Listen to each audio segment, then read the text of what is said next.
The case of Kyle Rittenhouse will be drawing to a close soon, and by most accounts, the defense has the upper hand. But don't tell that to the left. For over a year now, the media condemned Rittenhouse, with some going as far as to call him a murderer or domestic terrorist, effectively convicting the 18-year-old before his case even went to trial. Response should tell you everything you need to know about the left's principles or lack thereof when it comes to justice. Friends, it's time for Hold the Line.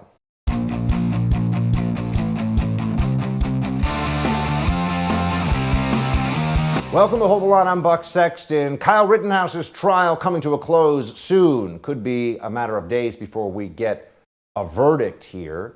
And if you believe in self-defense, you would have to think that Kyle Rittenhouse has had a very effective story to tell based on the facts, which include substantial video footage. Kyle Rittenhouse did seem to clearly be defending himself against violent attackers, including a serial sexual abuser and rapist of children who assaulted him. The left is already putting up photos and posters of these individuals as though they are martyrs for attacking Rittenhouse. And before even this trial came out, the left-wing Democrat media was calling Rittenhouse, well, watch. Kenosha shooter, Kyle Rittenhouse, he murdered 2 people, by the way. Rittenhouse is basically what you would have had in a school shooter. He's a 17-year-old kid. He shouldn't have had a gun. He crossed state lines to supposedly protect property. No, he was going out to shoot people. Kyle Rittenhouse, the 17-year-old vigilante. Kyle Rittenhouse, a vigilante. Kyle Rittenhouse, the armed teenage vigilante. A 17-year-old vigilante, arguably a domestic terrorist, picked up a rifle, drove to a different state to shoot people. Kyle Rittenhouse, a guy who's deeply racist, went with weapons to a Black Lives Matter protest looking to get in trouble. He did. He murdered a couple of people. Rittenhouse, the 17-year-old kid, just running around, shooting and killing protesters. You see the 17-year-old who was radicalized by Trumpism, took his AR-15 to Kenosha and became a killer. I mean, how many lies can you put in it? Radicalized by Trump, a racist, a terrorist? None of that is true. None of that is true. And yet they say it, and they don't expect there to be any consequences for their lies because they were telling their left-wing audience what they wanted to hear at the time, which was that Rittenhouse was an evil domestic terrorist, an insurrectionist even. But the trial as it's played out has showed us that's not true at all. Kyle Rittenhouse was not the aggressor. He was attacked. The facts are not in dispute over that. People were trying to harm him, including hitting him with a skateboard, mobbing him, waving a loaded handgun, an illegal handgun too, by the way, in his face, and he defended himself. But does that stop the left-wing narrative? Of course not. And it's not just idiot pundits out there saying things that are demonstrably untrue. Congressman Hakeem Jeffries, yesterday, chairman of the House Democratic Caucus, tweeted this out: lock up Kyle Rittenhouse and throw away the key. Based on what exactly? Understand this, he never should have been, Kyle Rittenhouse should not have been charged at all. There should never have been a trial of Kyle Rittenhouse because the video evidence and the eyewitness testimony that law enforcement has had access to for a long time now proves in and of itself that this was a case of self-defense. You cannot try to attack somebody while they have a rifle and expect them not to use it to save themselves from being beaten to death or perhaps killed with their own firearm. It's very straightforward, actually. It's not a complicated case in those respects, but the politics around this, of course, very complicated. Why? Because Kyle Rittenhouse stood up to the BLM mob. Kyle Rittenhouse decided that he was going to try to protect property and businesses and individuals from the social justice rioters in the streets of Kenosha, Wisconsin, because authorities were terrified of being called racist for standing up against this. And that's why they hate him so much. They don't actually even look at the specifics of the self-defense claims that he makes because they're so obviously correct. LeBron James, very good basketball player, very dumb political analyst, tweeted this out: what tears? I didn't see one. Man, knock it off. That boy ate some lemon heads before walking into court. And then lots of smiley face emojis. Yes, this young man who had to use lethal force to defend himself against 2 attackers and lethal force but didn't quite kill the 3rd attacker a 3rd time. he is traumatized by this, understandably so, and LeBron James thinks it's funny, and it's a job of him, or he's taking essentially an opportunity to be a faker, to fake all of this. So LeBron James isn't the only person really vicious and stupid enough to think that. Joy Behar, who really reaches new heights of idiocy on a regular basis on her television show, she also thinks that Kyle was an acting job up on the stand. From what I'm gleaning from this case, the guy goes across state lines with an AR-15 with his mother and some other idiot in the car to defend himself against what? They're having a protest in another state, and he takes it upon himself to go there, and then he says it's self-defense. No. And that acting job of the crying, I can't even look at it. I mean, really, one of the dumbest people you'll ever see on television is Joy Behar, just so we're all very clear on this. Doesn't know anything about self-defense, doesn't know anything about guns, doesn't know anything about the law. But people will listen to her for reasons that are, well, still trying to be figured out, I suppose. Then there's CNN's Bakari Sellers, who says that somehow Rittenhouse's judge, who has slapped down the prosecution for clear violations of constitutional norms and really underhanded tactics in the courtroom. Now they're attacking the judge because he actually believes that Kyle Rittenhouse should get a fair trial. This is what they do at CNN. Appears that this judge is auditioning for the cameras and looking for his next gig on Fox News or OWN or whatever, OAN or whatever it is. I mean, this judge is going beyond the pale and trying to show off for the country his conservative credentials or whatever it may be, and he's shielding Kyle Rittenhouse, treating him as if he's a child. No, he's trying to make sure that Kyle Rittenhouse gets a fair trial. It turns out that anybody who's a real attorney who actually knows the law will tell you that a prosecutor, for example, bringing up the silence of a defendant after arrest, that is a violation not only of the judge's order, but of the constitutional norms that you do not have to incriminate yourself. That doesn't mean that you are guilty because you will not speak to law enforcement after you're arrested, and a prosecutor is not allowed to make that argument in front of a jury. But the prosecutor tried. Does the left care about due process or the criminal justice system at all? No, they view this all as a tool of politics, and they want their side. They still root for BLM, that's right. The rioters, the looters, which included in this case a serial rapist of small children, but the left still roots for that team. That's who they're with on this one. Here are some of the headlines from Kyle Rittenhouse trying to defend himself early on. They removed his GoFundMe campaign. They blocked donations to a site raising money for him. And a Virginia police officer was actually fired for donating to Kyle's defense fund. So you're not allowed to have a real defense if you're Kyle Rittenhouse because the left is angry at you. The left is upset at you. Oh, justice, huh? That's what they say this is about. No, justice would have been Kyle Rittenhouse never being charged in the first place. Let's all pray that he gets acquitted, as he well should, and that the evil left learns that they can't just pick out targets to destroy because of the narrative. All right, we'll have more on this with independent journalist Andy Ngo in just a few moments. But I want to tell you about my friends at My Digital Money.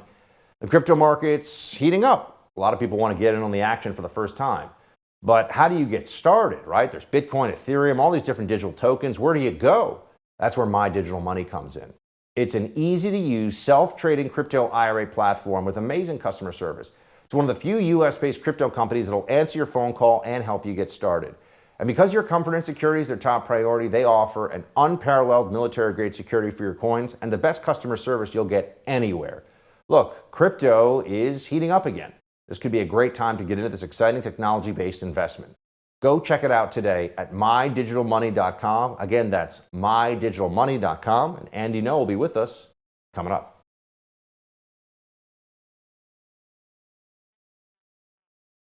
Kristen, it doesn't matter whether people like this young man, hate this young man. Did he do enough to help himself? Was it a good move to testify? Honestly, the prosecution has a really challenging case.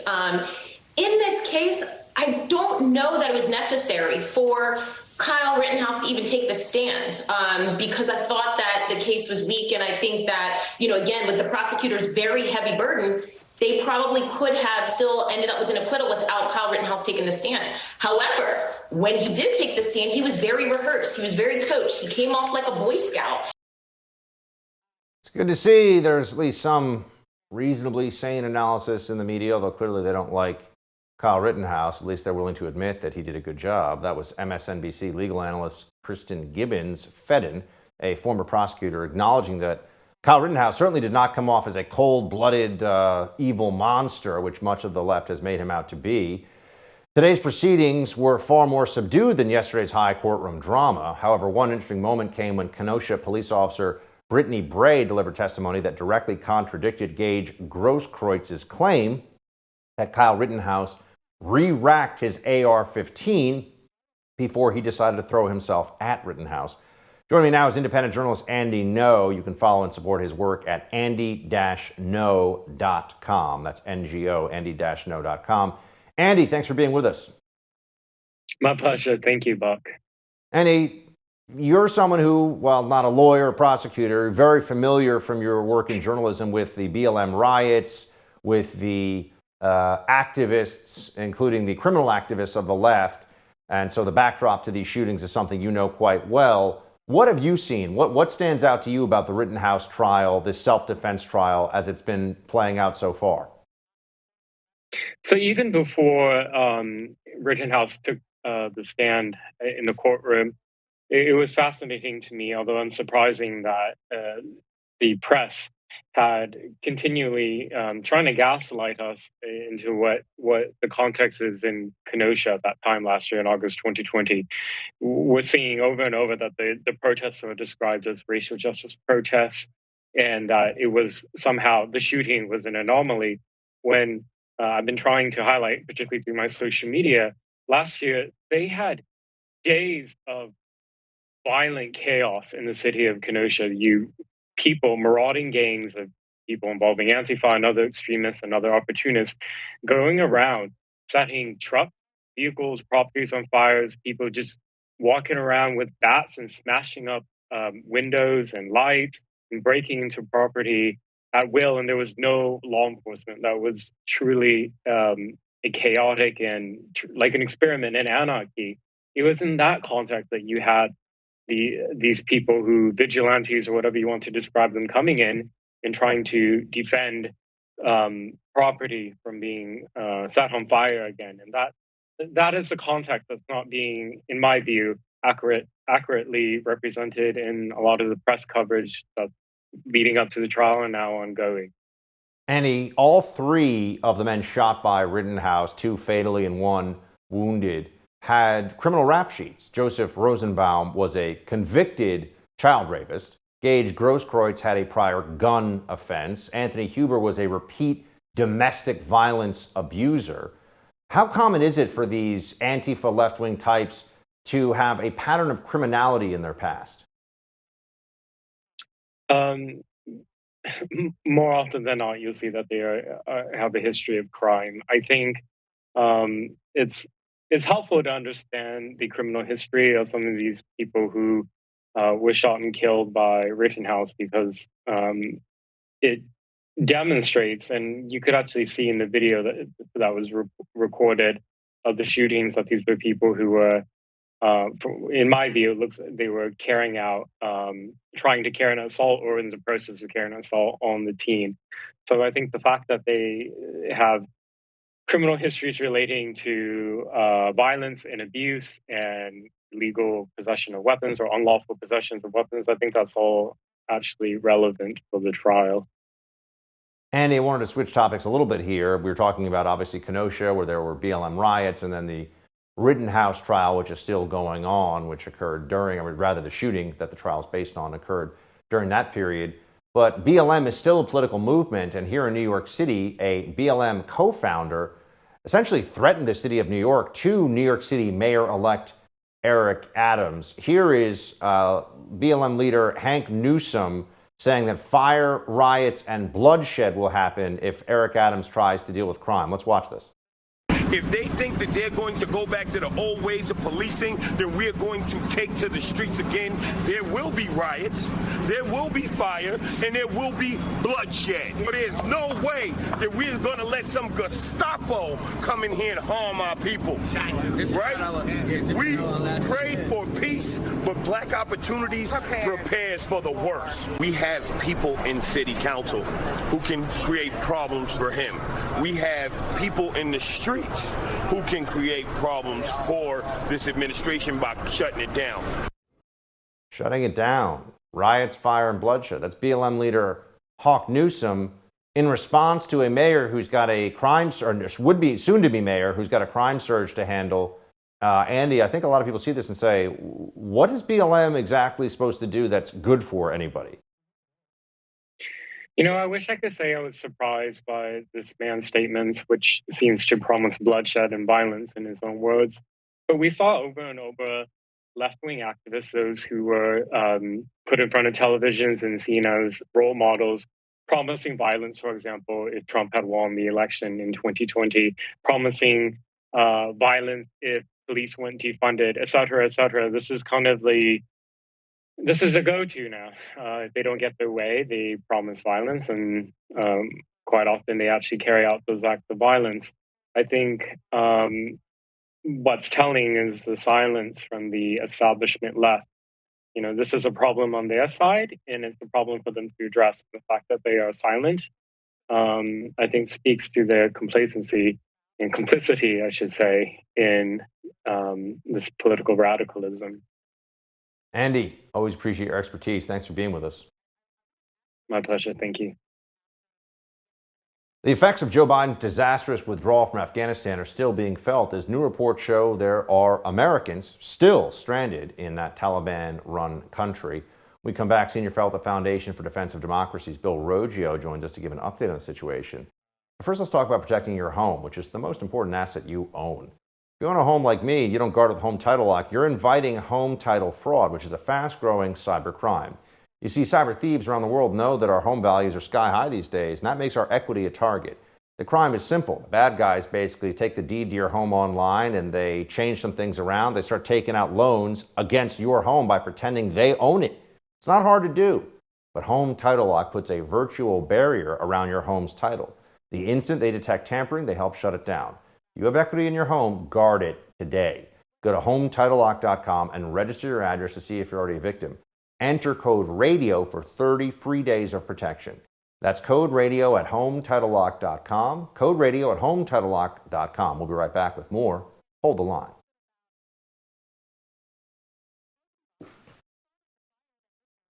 On this Veterans Day, President Biden visited Arlington National Cemetery to participate in a wreath-laying ceremony and give his remarks.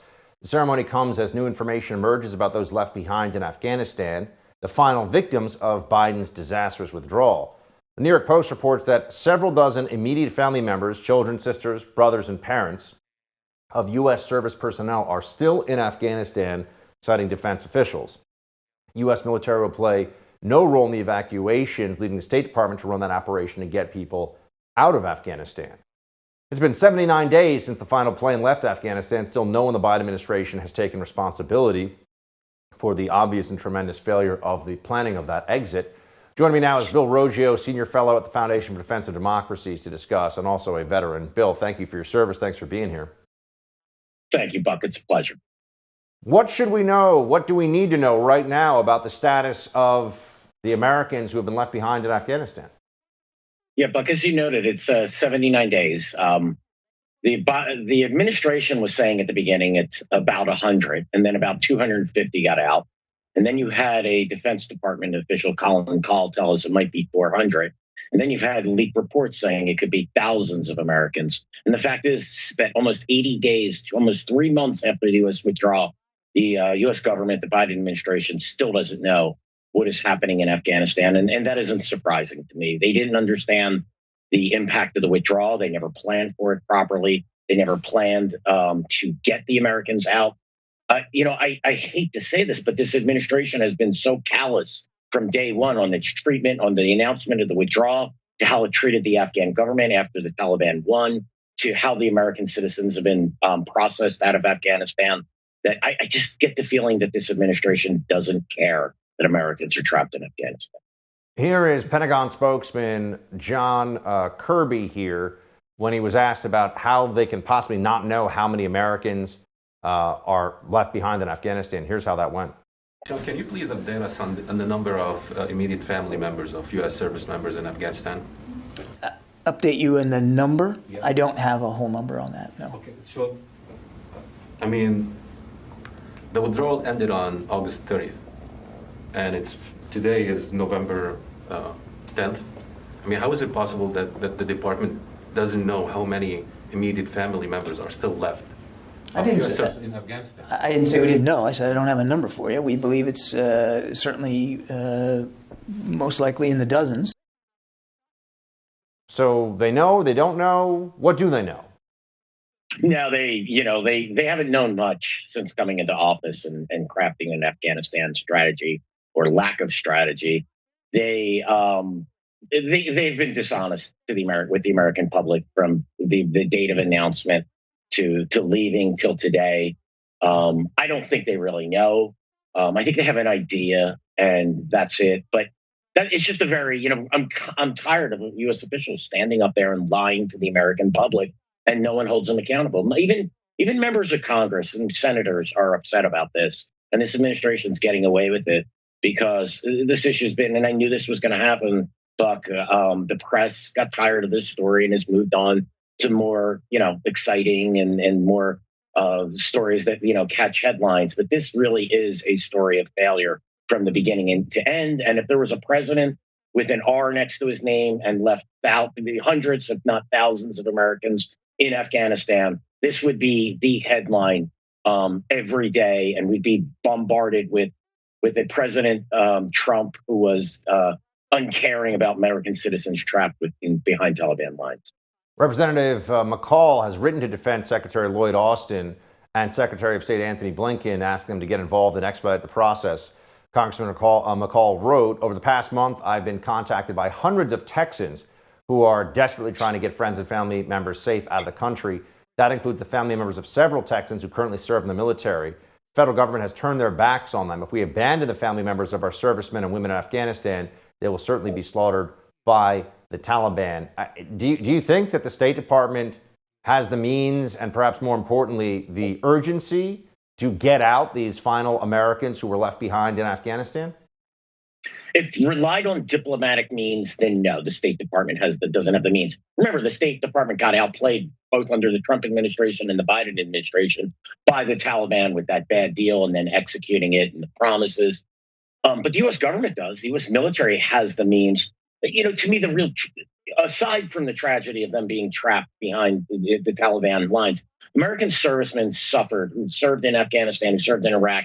They've suffered a defeat in Afghanistan, and they have to live with that. And they paid a toll of losing brothers and sisters. They paid a physical toll for some being maimed or PTSD. And now they're paying the toll. Some of them are paying the toll of having their family members trapped behind Taliban lines inside Afghanistan. I mean, this to me, it just speaks of a government and of a U.S. military that is uncaring. Has a single U.S. general resigned over this? This, somebody needs to stand up. I've been talking about this with you since the summer, Buck. Someone needs to stand up and say, this is unacceptable. And instead, these generals, all they're concerned about is getting appointed to the next board so they can get their next paycheck. And Bill, while we're looking at the reality of Americans left behind in Afghanistan, I'm wondering what you can tell us about the status of Afghanistan in general right now. The Taliban is in charge. A lot of very bad dudes are in senior roles in this new Taliban government. They are the government of that country now. What's going on there? And are we getting any warning signs that it could be more of a base for terrorists in the future? Or does it look like it's going to mind its own business and be a kind of a hellhole, but not the world's problem? What do you think? Well, right now it is a terrorist haven. Al-Qaeda is there. That's why when the discussions in Congress from defense officials, and they're saying Al-Qaeda might be 12 months to a year before Al-Qaeda can reconstitute an attack. The question isn't could they? The question is do they want to? They have the support of the Taliban. The deputy emir of the Taliban and their interior minister, a guy who could issue passports for the government of Afghanistan, was identified by the United Nations. His name is Siraj Haqqani, identified by the United Nations as an Al-Qaeda leader. What is the Taliban? What is Al-Qaeda? What is Afghanistan? It's a state sponsor of terrorism. It is a terrorist state. The only question is do they want to jeopardize things now by allowing an attack to emanate from Afghan soil? As far as U.S. visibility, it's down to practically zero. We have no allies on the ground. The Taliban controls the country completely. The Afghan people are terrified. And what Afghan in their right mind would cooperate with the U.S. After the U.S. abandoned their country, called their military cowards, and has just been uncaring throughout this entire process? Bill, we will continue to have an eye on it, and most notably, how we can get these Americans out. Thank you for being with us, and thank you again for your service. Good to see you. Thank you, Buck. It was a pleasure to serve, and thank you again. On this Veterans Day, it's important for us to honor those who served our country and ask ourselves how we can help serve them.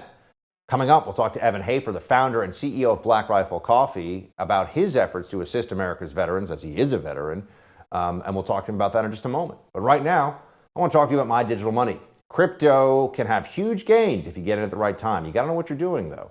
Where do you get started? That's where My Digital Money comes in. Do you want to buy Ethereum? You want to buy Bitcoin? You got to have a place to do it. My Digital Money is an easy-to-use, self-trading crypto IRA platform. It's one of the very few U.S.-based cryptocurrency companies that will answer your phone call and help you get started. Your comfort and security, those are their top priorities, okay? You need to call them. You need to check them out and see what they can do for you. When it comes to your money, you deserve a team of dedicated professionals who have your back, speak to you honestly, and treat you like a human, not a number. Check them out at mydigitalmoney.com. That's mydigitalmoney.com. We'll be right back.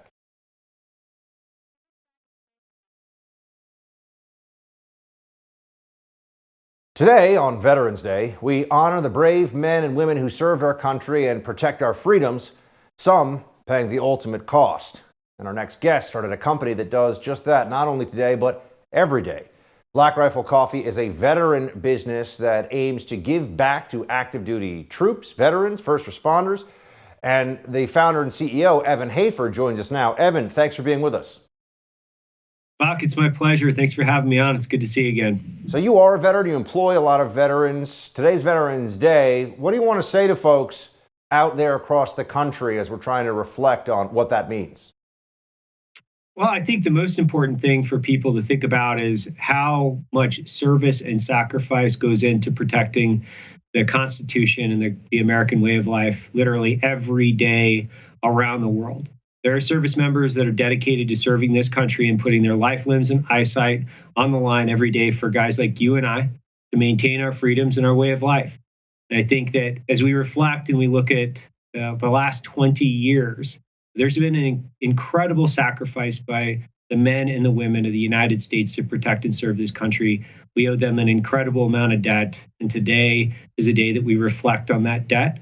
And hopefully it's a reminder for all of us to do a little bit better at giving back to the community or the veteran community. In 2020, your company, Black Rifle, donated $770,000 in coffee and cash to veterans. What are some of the programs, some of the ways that you've been helping out, and what has that done for veterans that Black Rifle has been assisting? Well, the coffee is just for me, it's something that I really like to do for the deployed service members around the globe, especially those that are in combat zones. We've been sending out pallets of coffee every year that I've had this company to guys that have been deployed into Iraq, Afghanistan, Yemen, Libya, you name it. I still have a lot of friends that are in the special operations and the intelligence community. We ship tens of thousands of pounds of coffee overseas. It was one of those things that I truly loved when I was in Iraq or Afghanistan. I loved having a great fresh cup of coffee. It's one of the genesis or part of the genesis story to the company. So it's been my privilege to be able to send pallets of coffee to deployed service members. The secondary portion to that is, when guys come home and they need to transition into a different profession, or they've transitioned out of the military because they've been forced out based on a physical injury, which is probably the most important aspect of that. we have to give back to a combination of charities and initiatives that directly give them access and mobility to the things that will create value in their lives. So one of the things that we've been trying to do is put on adaptive athlete events where we can bring in service members that have been injured in the line of duty, and we can host events like archery events specifically where we can donate money, get people together to have a good time, teach them a new skill maybe that they haven't had before, and then go to work on inspiring other companies to do the same thing. It doesn't have to be archery related. It could be a combination of things that are related. We just so happen to like to shoot projectiles over here at Black Rifle Coffee. And we've been really dedicated to seeing how much money we can give back to the guys that have been physically injured, both physically and psychologically injured, on quite literally hundreds of different nonprofits. And then last year, we started also giving back $5,000 a week to veteran businesses that might have needed a little additional help because of the COVID-related restrictions that might have impacted their business. So it's a second and third order effects of both taking care of the people that are transitioning back to the United States, getting them into a professional work environment that understands where they are, which is, I think, Black Rifle Coffee. Making sure that the guys that have been physically and psychologically affected by the wars, that we can donate and give back to multiple charities related to that. Then also host events where people can come out and interact with each other, and both civilians and veterans, create a social environment where people can have a better understanding as to what the men and women that have served this country have gone through. Evan, your company, Black Rifle, is one that a lot of veterans I know out there point to now and see as one of the tremendous entrepreneurial successes from within the veteran community. How'd you do it? Did a lot of veterans come together to help in this process of building what is now a now massive and public company? How'd this all come together?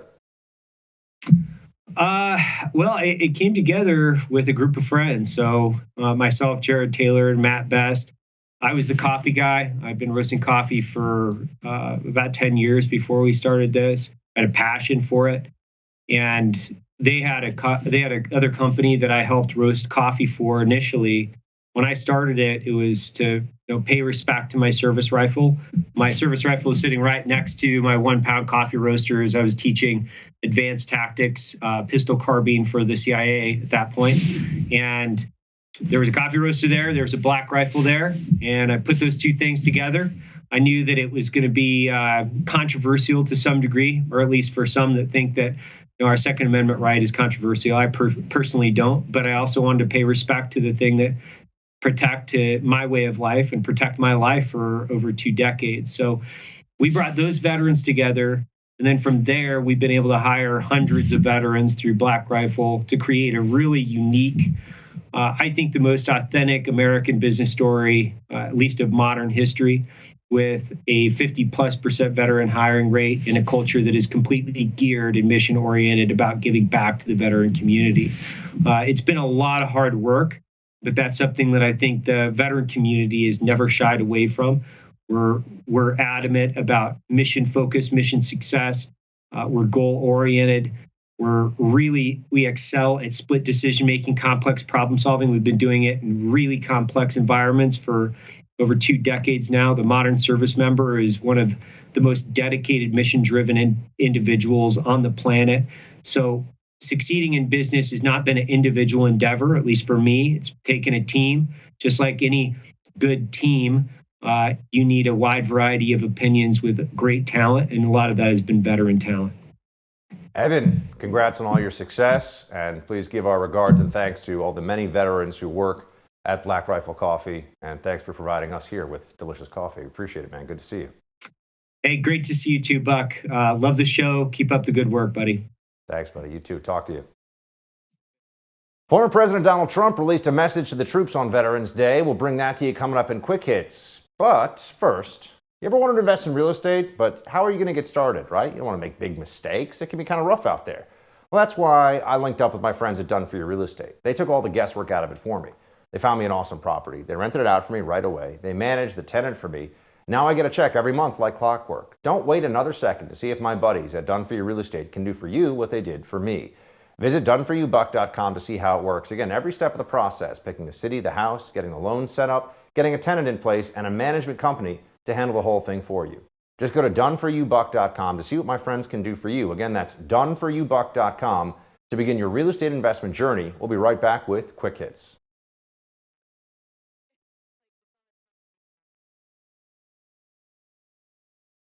California Governor Gavin Newsom finally acknowledges what anyone with a brain has known for well over a year now. And Joe Biden said, what did Joe Biden say today? It is time for Quick Hits. Let's start with the governor of California just before we dive into the latest from him. People were wondering, where has this guy been for a while? He kind of was MIA for a bit there. And he has been a smarmy Fauciite from the very beginning.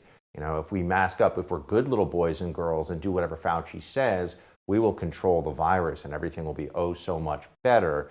But if we don't do the things that they say, then we suffer because we're naughty and the virus is going to come after all of us. This, of course, is absurd, but it is a belief that many Democrats, particularly powerful Democrats who run states or in elected office in one capacity or another, still cling to. It's a superstition, but it's one that's very hard for them to shake. Here's the problem. Right now, you have California with a pretty high vaccination rate compared to other states, and certainly has all kinds of restrictions in place. And yet California is experiencing a surge in cases right now. How could that be? Why is that happening? Here's the governor of California giving you at least part of the explanation. This is hard for me to say because it makes you even more unpopular than I am in many camps. Last year at this time, we all were bemused and confused when we saw a few states starting to see an increase in COVID. It's as if we learned nothing in the last year. The coverage of Colorado, it's somewhat inexplicable, they say. We really don't know why they're seeing an increase in Vermont and New Hampshire, why the Northeast is experiencing an increase. California is now experiencing an increase. Well, we know why. There's a seasonality to COVID.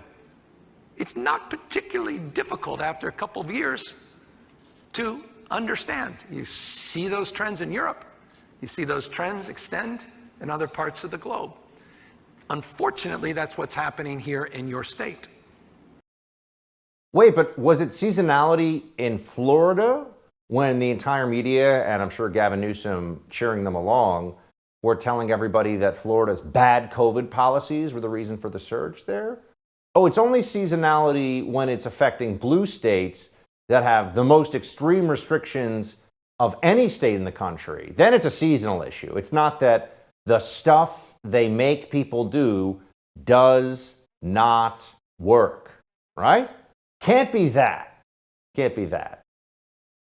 And then there's Joe Biden today. It's Veterans Day, and Biden, because he is the commander-in-chief, was out giving a speech. And look, we've known Joe Biden for a long time in American politics, and it has been clear for quite some time that he is not only a gaffe machine, but on top of that, he is deteriorating, and it's not clear that he's clear a lot of the time.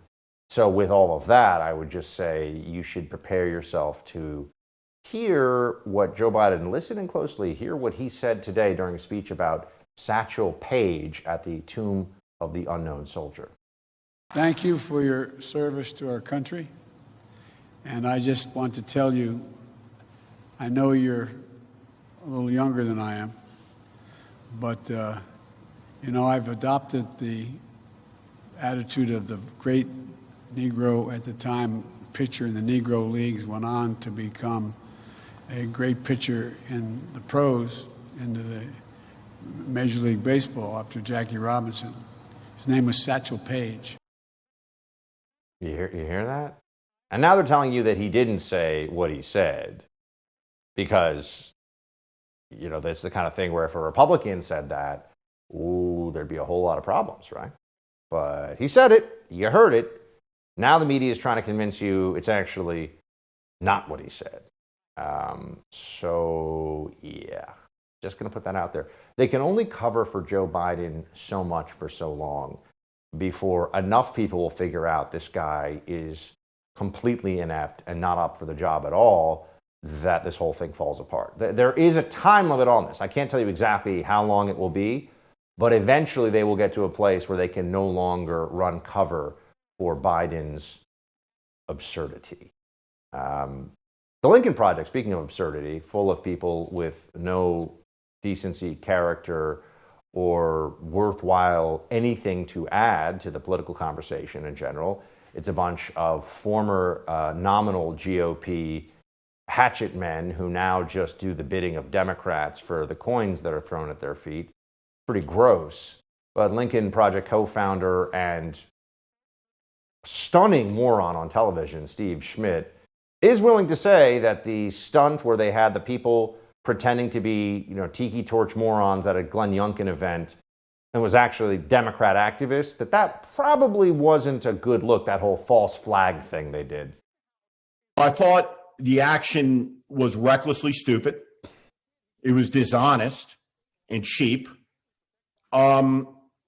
It is exactly the wrong way to approach the fight against a real fascist movement, against extremist elements. It showed appalling judgment. A real fascist, Glenn Youngkin, the former CEO of the Carlyle Group and, nice next door basketball and, softball coaching dad kind of guy. He's the fascist. Lincoln Project, honestly, just disgraceful, top to bottom. And then there's CNN, also disgraceful. They start out well, then they get a little problem here. We thank soldiers for their service. This was an op-ed today on CNN, because they devote themselves to protecting our freedoms, and we should. Yes, that part of it's correct.